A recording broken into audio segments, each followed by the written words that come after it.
Hey everyone, welcome back to Integrative Psychonautics. Hope you're doing well out there. So tell me if this sounds familiar to you. Do you ever find yourself kind of stuck with the issue that you're dealing with, trying to figure it out, and you kind of end up in a loop of trying to describe the problem? You're trying to articulate it. You're trying to put words to it. You're trying to express what this thing is that you're dealing with over and over and over in hopes that when you have better language or better understanding, or you've more fully articulated it, that you will somehow have resolved it or moved it or cleared it. Does this sound familiar to you? This is a problem that I see a lot. It's certainly something that comes up in coaching a lot, something that comes up in psychedelic therapy. I'm sure it comes up in therapy sessions as well. And I would like to explain to you today what is happening when this is going on underneath the surface. There's more than meets the eye to this kind of weird, strange, mysterious impulse we have to describe the issue ad nauseum. And so I want to help you understand what is going on here and kind of what the move is, what needs to happen to help you move from just describing in a loop to actually starting to make progress or change or transformation. So if that interests you, please watch on. And just really quick before we go ahead and get into the meat of the topic here today, please help me promote the channel, help me grow and share the message more and more. I get feedback all the time that this channel is a hidden gem, that I'm offering really substantial content that nobody else is. If you like this kind of content, whether it's my delivery or the kind of uniqueness of the ideas, or just this particular video hit home for you in some way, please do me a favor and consider either giving a thumbs up to help the algorithm know that this is a good video, share it with someone you know, if you know someone who you think this might be beneficial to or relevant for. Leave a comment down below if you have an aha moment, any of that kind of good stuff. Help me grow the channel, please. I'd really appreciate your engagement. All right, with all that being said, let's go ahead and get into the topic here. Okay, so as I like to do in these videos, here's my little bit of context around this. This is one of these topics that I've been meaning to talk about for a while. I really think that what I'm about to share with you is probably going to be really useful for a lot of you, really important for a lot of you, and really help you kind of understand more to the core what is going on in our nervous system when we are in a situation where we have an issue and we want to kind of heal or offload, right? So what's happening in our nervous system that drives us to try to self-express or talk about or figure out or ruminate or loop on or try to get better language around whatever the issue is in a kind of cyclical, never-ending thing. I'll say for myself, this is a pattern I had for a long time, for like over a decade, or it's just kind of stuck trying to figure it out, stuck trying to make sense of things, stuck trying to get better language, trying to describe my way out of the problem. And I think that this is an unconscious impulse. So the first thing I want to do here in this conversation before we get into the nitty-gritty is destigmatize this. If you find yourself having this issue, excuse me, I'm getting excited ahead of myself here. If you find yourself having this issue, please understand this is normal, this is common, this is the human nervous system trying to do its thing to self-heal. I'll explain that more detail here in the video here shortly, but just take pressure off yourself. Know that even though this may not be getting you the results that you want, this is fairly common and typical. I have coached therapists, I have coached other coaches, I've coached all kinds of people, I've coached people with, $1 million businesses.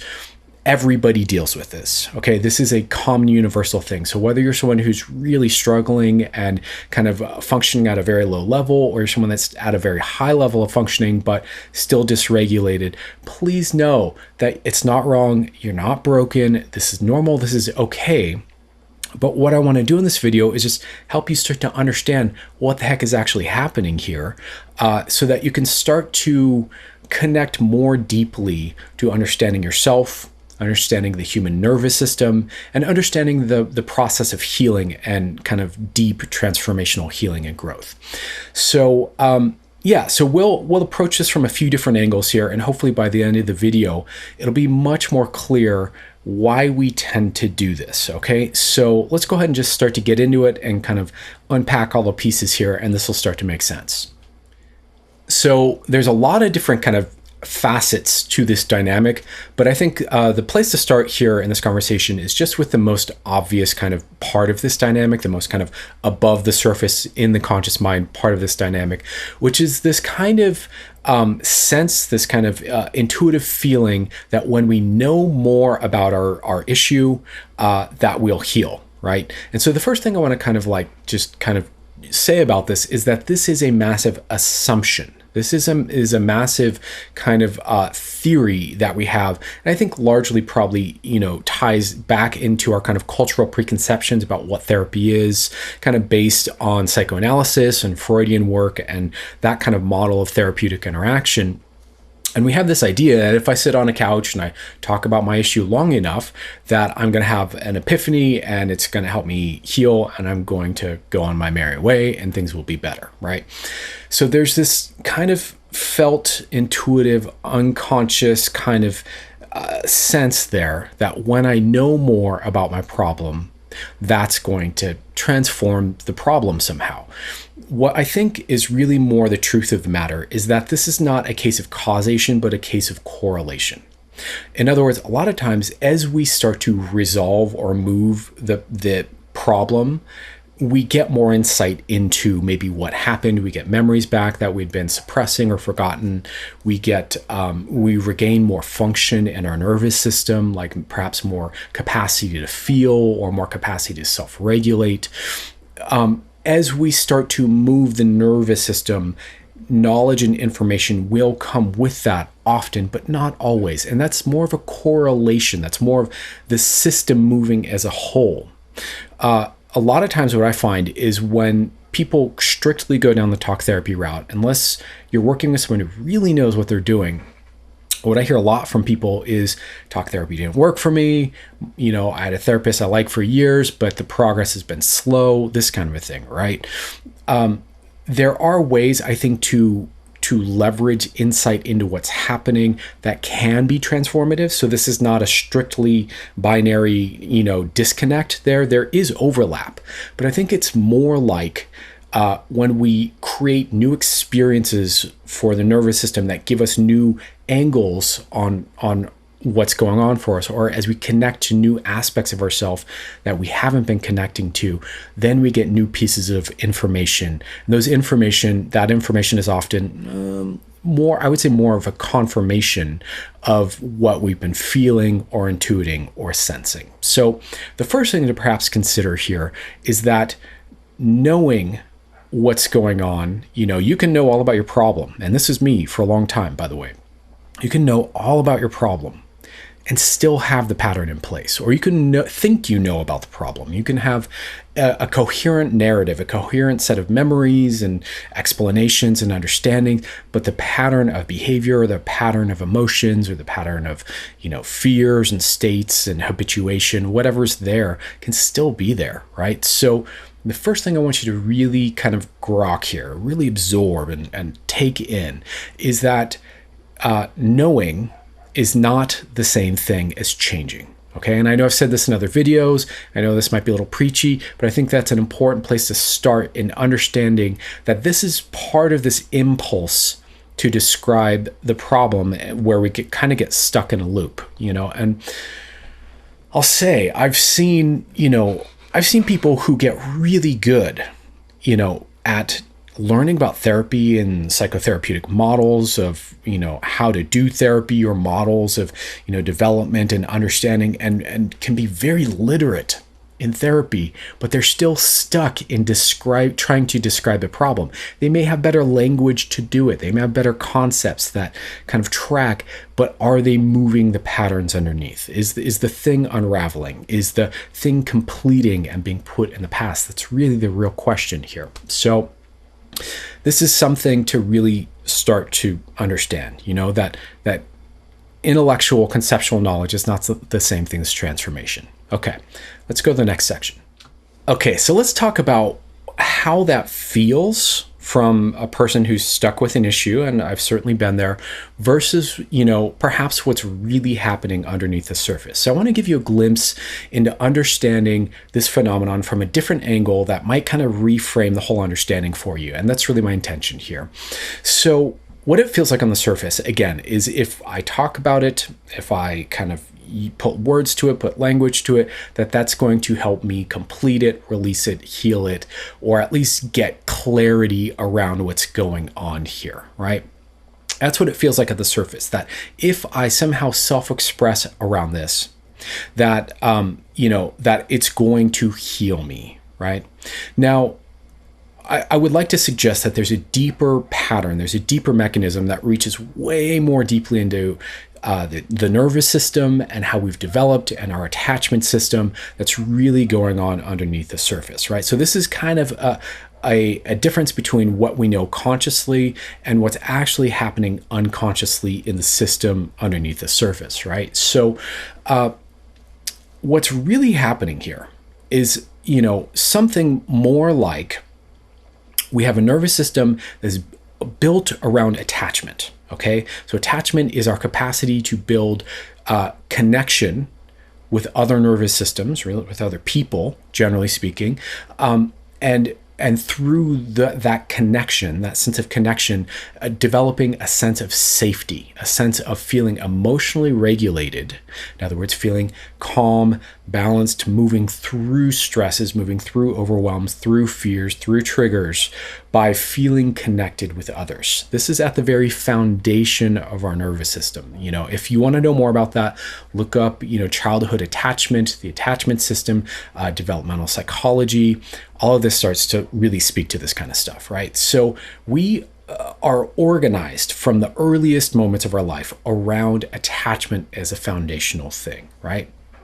And so what I'd like to offer you here as a concept is that what we're trying to do, so attachment first, when we're developing, we first develop through developing connections. And then, our brain is still developing, as until we're 25, right? So part of the problem with having an underdeveloped brain when we're born is that we aren't able to process our own emotions skillfully yet, right?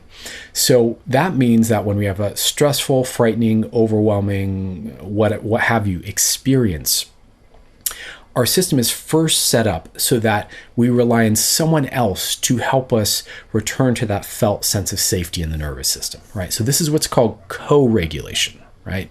So co-regulation means that when I have a caregiver who sees me and is tuned into me and realizes that I'm feeling distressed or overwhelmed or whatever it is, that they bring their soothing presence and help me to feel safe with my own emotions, help me feel safe with the environment around me, and help me feel safe with them, right? So it's the presence of this felt sense of connection that co-regulates my emotions, right?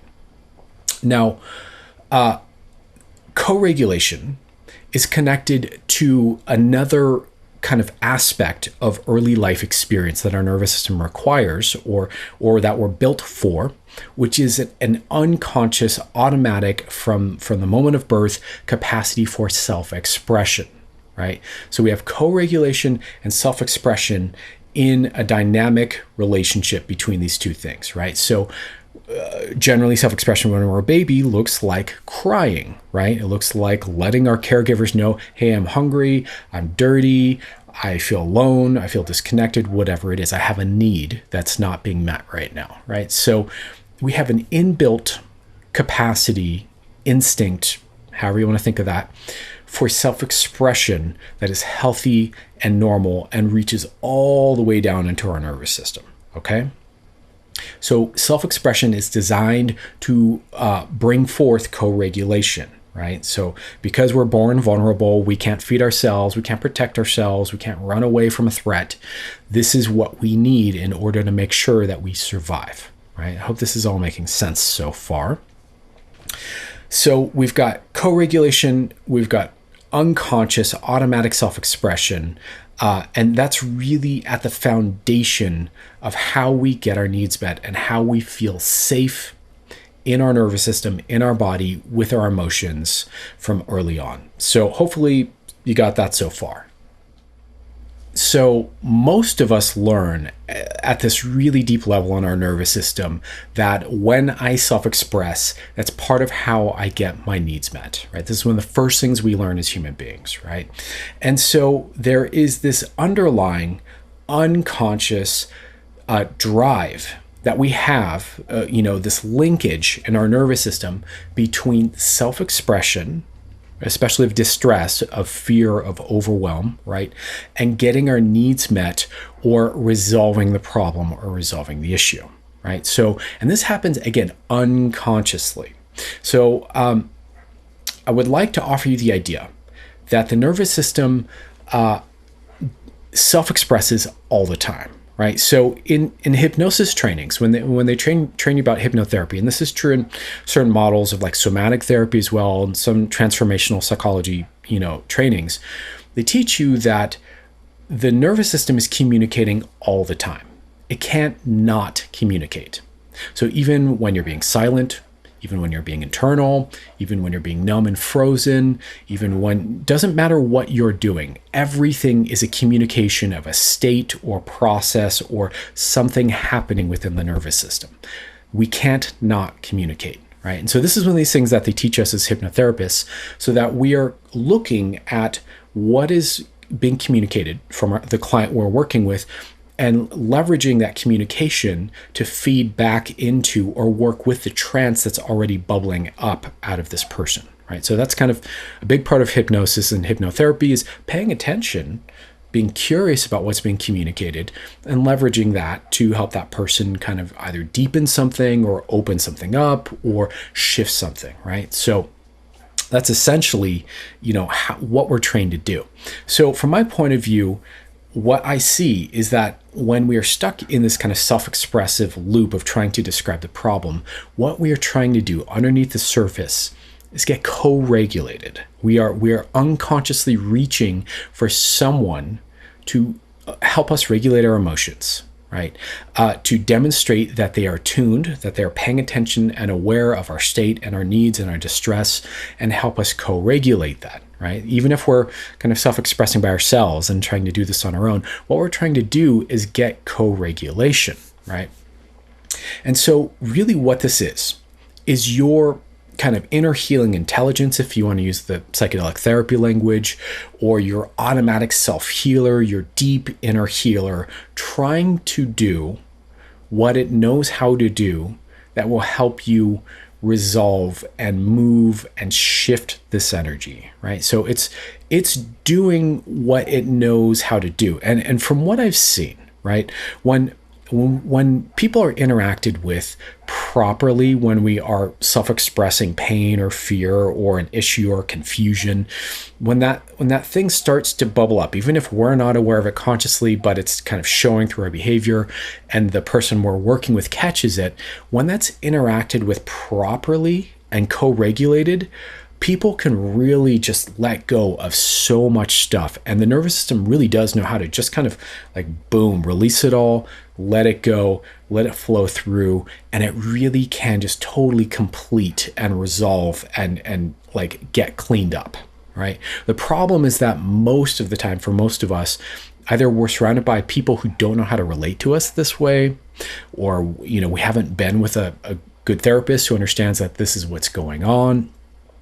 Or we block ourselves more commonly, where we start to get a bubble of a feeling, or something's confusing or unsure. There's something there that's coming up, and we stop it. We suppress it. We, distract ourselves. We do all the avoidant things that most adults do to stop dealing with their emotions, and kind of because they were never learned how to deal with distress or properly process emotions. They just put that over there and keep on going, right? So we see a lot of this kind of suppression, but when somebody's interacted with properly, it's really amazing how natural and how immediate and how intuitive it is for the nervous system to really just begin to process and offload this in the presence of the proper kind of attention. So what's really going on here underneath the surface is this is your inner healing intelligence trying to do its thing. It's trying to let this go for you. It's trying to resolve it and put it in the past so that you can heal and update and release that and complete it. But it needs the proper circumstances around you in order for that to happen. A lot of times that's about someone else being there to kind of reflect back to you and work with what's being self-expressed. So if you're by yourself, a lot of times you can self-express this till you're blue in the face. But if you don't know how to relate to these expressions for your own nervous system, you won't process the emotion. You'll just kind of loop on it over and over. Or if you're in a situation like what you commonly see, right? And I'm a little embarrassed to admit this, but this was me for a long time, kind of people trauma dumping on other people inappropriately at the wrong moment, in the wrong context, with someone who doesn't know how to process this stuff, or doesn't know how to support you in that moment, or doesn't know how to respond to a vulnerable communication like that, or know how to really, work with that. So a lot of times what happens is it tries to bubble up and we get kind of weird and leaky. And again, because we are naturally self-expressive, because we are built to express what's going on in us at the deepest level, and we can't not express it. It's just, is it being kind of subtle or is it like being overt, right? So that's kind of what's going on underneath the surface. So I hope this is starting to make more sense. So when you have this impulse to complain or to describe or to communicate, and you're kind of looping and you're stuck there over and over and over and you're not progressing, that's because you're not getting co-regulated around this, because no one's really communicating with you in a way that demonstrates attunement, that demonstrates curiosity, that creates a safe space for your nervous system. And this isn't even a conscious mind thing. This is your nervous system needs to feel like, oh, this person can handle a moment where I kind of like go there and it gets emotionally big or messy or weird or awkward. Our nervous system is looking for that safe space, right? And so we're really like hoping to get that. And that's why we are kind of like trying to talk it through. And I do think this also happens between the unconscious and our conscious mind, where our unconscious, maybe our parts, if you want to think of it in IFS terms, are trying to express these pieces of overwhelm, fear, pain, memories, confusion, unresolved, dynamics that we don't know what to do with. And our conscious mind, if we know how to relate to that, we can self-regulate through that and release that stuff and heal it. So the same dynamic applies internally with ourselves, but usually most of us get hijacked by these emotions or by these impulses, or get frightened by them, and then we get avoidant, or we get just totally overwhelmed and we're caught up in this loop of describing. So hopefully this is starting to make more sense about what's really happening underneath the surface. Now, one of the sad things about this dynamic is that, and I know this firsthand from having been there, you can be stuck trying to describe the problem, even learning more about the problem for years, probably for a lifetime. Unless you have the right kind of know-how, either to interact with yourself and hold the right kind of space with yourself, or you're interacting with someone who has a certain kind of therapeutic knowledge. Not all therapists even know this, right? Or not even all hypnotherapists, or not even all coaches, right? And so if you're interacting with the right person, and it could just be a safe friend who's really good at listening, unless you have that kind of space being held for you, and most of us don't, we kind of get stuck, right? And it's like we're stuck between this kind of impulse of our nervous system to want to self-express and offload and process, and this other part of us, whether it's just circumstances that don't allow for it, or whether it's more like our own fear of what it is that might come up, trying to suppress it, that keeps it kind of stuck in this weird loop over and over and over of describing. And that's really what's going on in these situations. I would encourage you to learn how to regulate your own emotions. I would encourage you to find someone to work with, or even just someone safe to talk with, who can be present with this kind of stuff, who knows how to hold a really affirming, non-judgmental, non-dismissive, non-controlling space, who knows how to just really sit with whatever it is you want to express and be present with you through it, right? Whether that's a friend, but sometimes that's not always appropriate for a friendship, and that can be kind of weigh on the person a lot.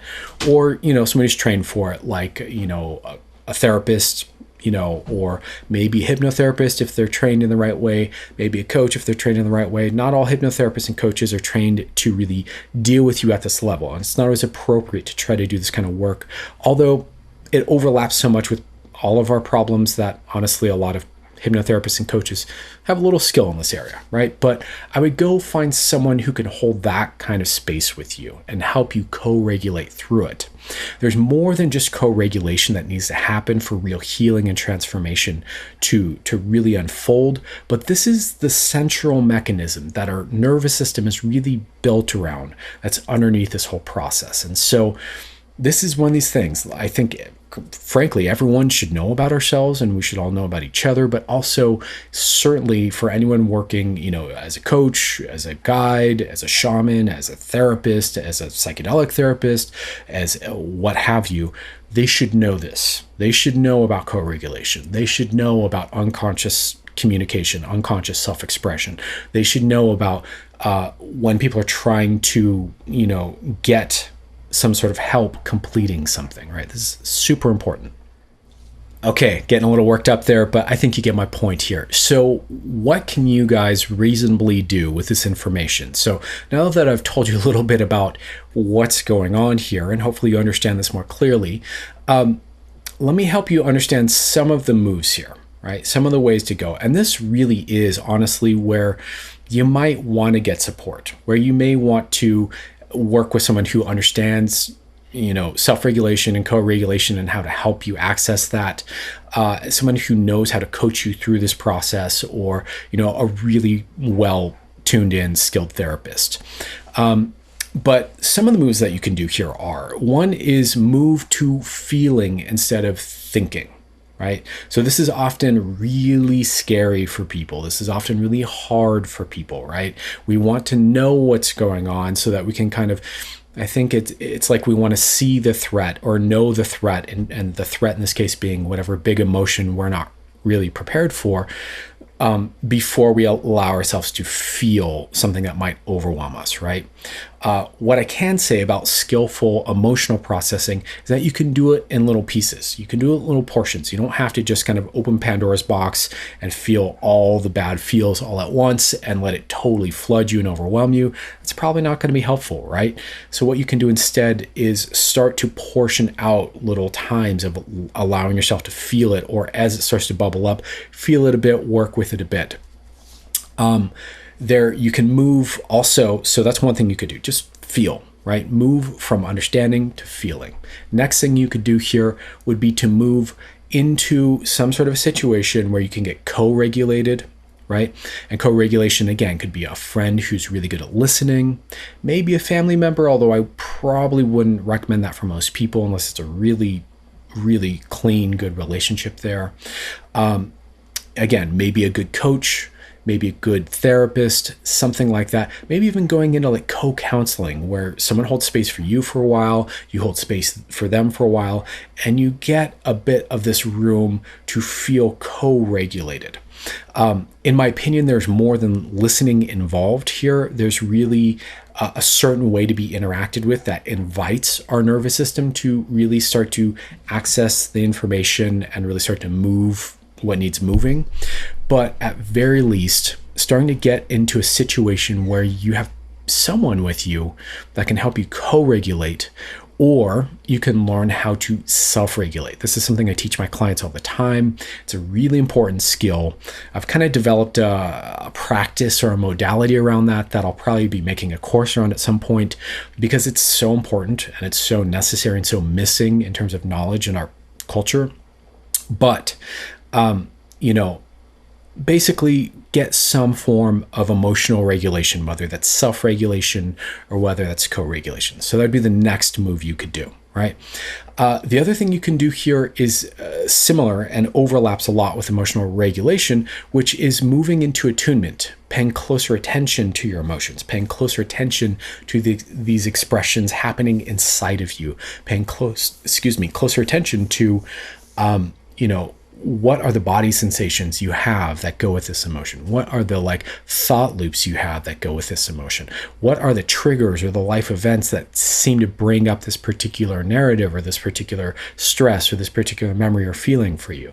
Start to pay more close attention to what's happening for you. Start to pay more caring, close attention to the parts of you that are upset or frightened or overwhelmed or whatever it is, right?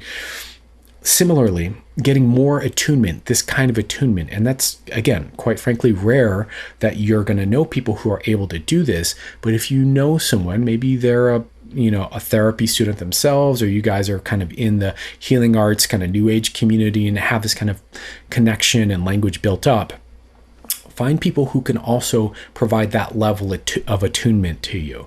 Attunement will go a long way towards helping us feel seen and connected, and that helps us to start to feel co-regulated. There's more to it than that, but that's a huge beginning. So these are all things you can start to do right away. So working at attunement with yourself, which is quite frankly an important life skill, working on, getting co-regulated and self-regulating, another huge life skill, and then moving towards feeling. And all of these really are kind of one skill, if I'm being honest. These all kind of overlap, and these are all things you want to do simultaneously, right? Feeling with attunement and co-regulating what's being felt with attunement, right? So there's kind of a deeper thing here. You might want to look into somatic tracking. This is another way of approaching this, or another way of describing this. You might want to look into mindfulness and developing a mindfulness practice where you can start to look at and notice these things compassionately, without judgment, without fear, right? And so all of this together begins to add up to this skill. But this is really what's going on. Really what's going on underneath the surface here is that your nervous system is doing what it's supposed to do, which is self-express to help you regulate your emotions to get your needs met. Now, if we obviously grew up in a situation, where we didn't have that when we're younger, we may have wounds around this. There may be a drama and a fear and a resistance to this entire thing, right? Because maybe it's totally alien and foreign to you, or you have a deep distrust, right, of people to actually show up and care and be present and compassionate in this kind of way. Or the other way around, you may have like a desperate need, and that was reinforced in you when you're young to be dependent, to be needy in this way. And so you may kind of have some resistance to doing this for yourself, for example. So this reaches into really the heart of processing emotions. And I think the heart of therapy, the heart of releasing stress, releasing trauma, this is really at the core of what it is that creates the right conditions for transformation and for healing. So hopefully now you understand this a bit better. Now you know why, if you have this pattern, why you do. So let me know, was this useful? Was this helpful for you? If you think this might benefit someone else, please share this video. This definitely applies in psychedelic therapy.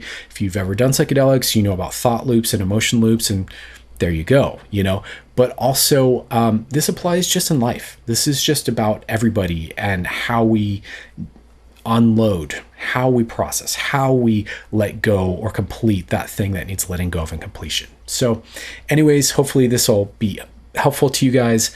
And this is something I've been wanting to share for a while. So let me know what you think. Leave a comment down below.